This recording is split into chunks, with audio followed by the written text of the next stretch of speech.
Yeah, well, what a really good college basketball game, I thought. Back and forth most of the night, different lead changes, close game, two really good teams, just really battling it out. I thought the crowd was phenomenal. I thought we needed that. I know we kind of talked about Hilton magic, so to speak, and we needed to create some magic in the Coliseum. But that was fun, and we heard them on defense, heard them when we scored, heard them on the officials, a little bit of everything. But yeah, kind of helped will us to that victory, I thought. In the first half, I didn't think we played particularly well. And really just defensively, we had to take something away, the paint, the three, and I didn't think we took either away, and they got pretty comfortable. I thought we made some adjustments in the second half that kind of cleaned that up a little bit, and they still had some open looks that they missed, which looked like us at their place, where we had the open ones in the second half and just couldn't quite convert. And then proud of our group. Kylie Blackson was great from the beginning, and kind of got us going with some of those buckets. Jordan settled in a little bit, hit some big shots in the second half. Kaya battled the whole night. Lauren was really good, and did a lot of great things offensively and defensively. And then Quinerly was special, career night for her, and just kind of did what JJ does, and kind of helped will us there. But I thought Danelle came in and gave us great minutes. Tabby was good. Jayla was in foul trouble, so she couldn't find any rhythm. But we needed everybody, but proud of Danelle too, because you got to just stay ready. And the kids stayed ready and battled and made Crooks have to defend on the defensive end a little bit. And she can do that for us. So, as I say, it still counts as one in the standings, but it was a good one for us. Like I said, with two teams, they're very well coached. Coach Finley does a phenomenal job. So, good to get that one at home.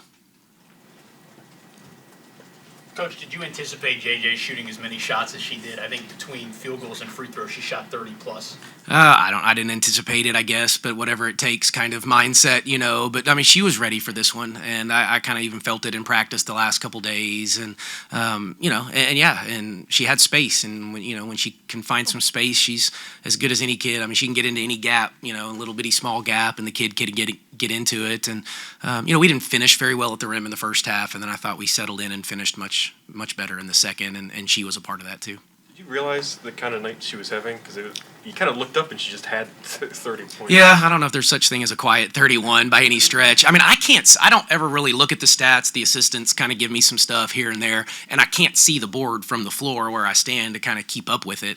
I knew she was having a good night, and especially she hit that three behind the ball screen and got going there a little bit. So I knew it was a good night. I did not know that she had 31, though. I guess it was kind of quiet to me, but she was aggressive, and that's what we need. If the story of the last game that you guys played against Iowa State was how many threes you took and missed, is it fair to say that one of the stories today was the timely three-point shooting? Yeah, no, it was something. We talked about it a lot. We took 43 at there. That is an absurd amount, and that wasn't the game plan necessarily, but a lot had to do with the way they played us, so I thought we were a little more prepared for that, and I didn't want to take away their confidence or for them to take the threes, and so we spent a lot of time talking about it, and, what are you going to do when you have space? Are you going to turn it down? And if you do turn it down, be confident in whatever play you're about to make, and I thought at their place, we didn't. It was turn it down and we didn't whip the ball, or we didn't attack. We just turned it down and looked like we were, and I don't know, scared, just maybe reluctant. And we didn't want to be that here. And so we made a much more of a conscious effort to get the ball in the paint and attack and drive. And in that third quarter, we got in the bonus. At their place, the fouls were 23-8. I think we took 6 free throws, and we knew we couldn't do that and survive. So got to the free throw line a little bit. I think they still outshot us there and beat us from a percentage standpoint, but we tied them on offensive rebounds, so that kind of helped us stay in it, turned them over, and got some points off of those, and then just battled and defended the three better in the second half, and I thought that was probably the difference. So yeah, they missed some of those threes, I guess, and we probably hit some timely ones. What was the thought process behind going to Danelle there in that key moment, and did you think that it would have the amount of impact that it had? Yeah, well, we went to it at their place. And Kylie was just playing pretty well early, which Kylie can give, it's a mismatch both ways. Kylie's a mismatch for Crooks, and then that's a mismatch for Kylie, bless her heart. We're asking her to defend a kid that she probably shouldn't necessarily be trying to defend. But she was battling and doing a really good job, and then we just needed some size. And Tabby did a fine, she was fine too. But Nels just can match it a little bit. And so it makes Crooks have to work that much harder when you can put Danelle in there. And then Danelle's offense helped too, getting to the free throw line, drawing attention. We were she caught it and made the little no-look kind of bounce pass to JJ, that got everybody fired up. But, Danelle does that in practice all the time. You guys don't see it, but we see it about every day, and we get a little smile out of in practice, and we smiled a little bit about it, in the game and in the locker room afterward. But, just makes Crooks work a little bit harder. She still found 25 and 16, but making her life a little bit difficult. And I think she missed one or two, right, late, that I think Danelle went straight up and Crooks missed, and we were able to rebound. A game that's played in single digits, I think, from start to finish. What does the end of the first quarter mean? That sequence there. Yeah, that shot that kind of got us. Yeah, and it's so funny because Lauren makes those apparent. Like, she's done that her whole career, and so Coach Grayson, who's coached her, Coach Grant say it all. That like the kid has an uncanny ability to do stuff like that. So there was a little momentum there for sure. And I think at their place, if I'm not mistaken, we were up 2 after the first quarter as well. So it was a little higher scoring at their place in the first quarter, but it felt a lot like what it did at their place.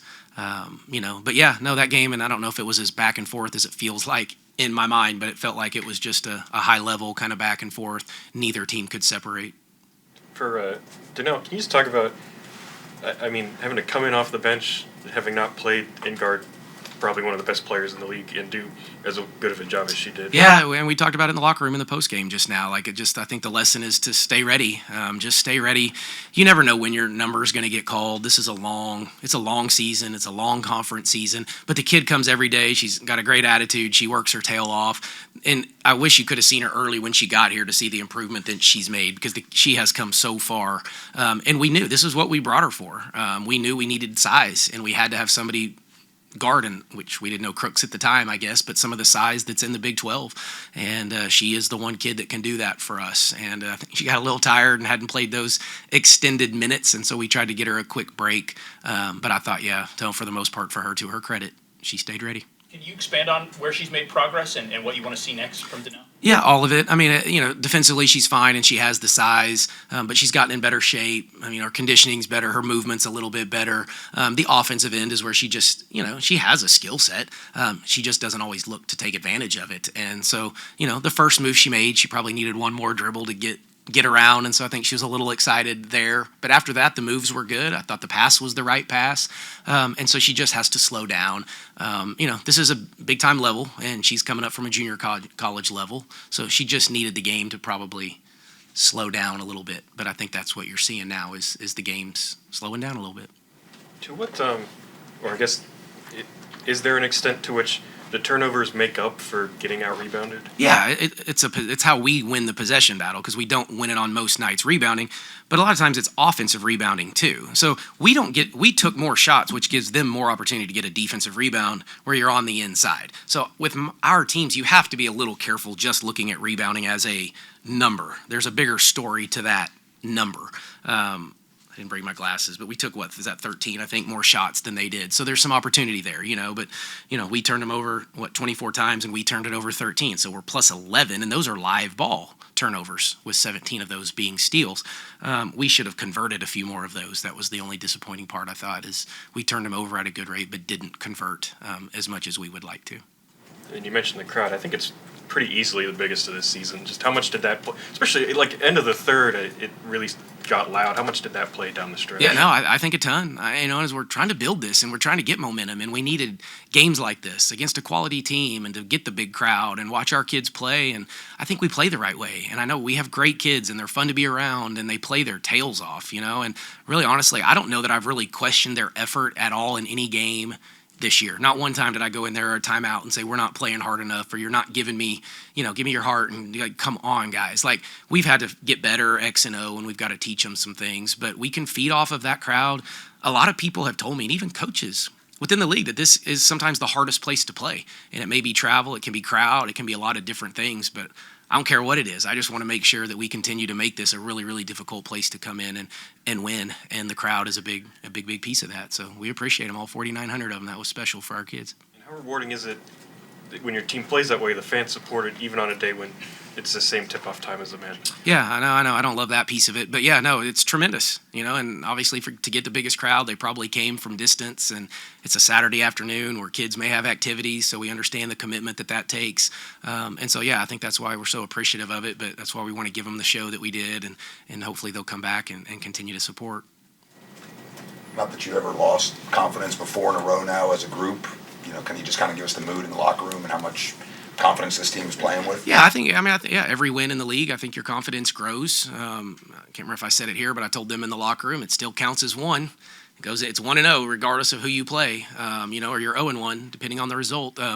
But yeah, no, I think it just helps us continue to believe and buy into what we're doing. And but at the same time, I feel like we've done that. I don't know that we're looking for any more buy-in, but I think belief and knowing that we can do it. And every time we go through this, we get better. And I keep saying we get more information on our group. But I don't know that we've really played a game like that was kind of tight like that and back and forth and, within single digits for so long. So, yeah, it took a lot. It took a lot out of us, too, so we got to be a little careful there. I kind of feel like I just played. I was sweating and running up and down that sideline and jumping up and down and feel like I was a little bit of a part of that one, even though I didn't do a whole lot between the lines. But, yeah, it meant something. Thanks, everyone. Thanks, Coach.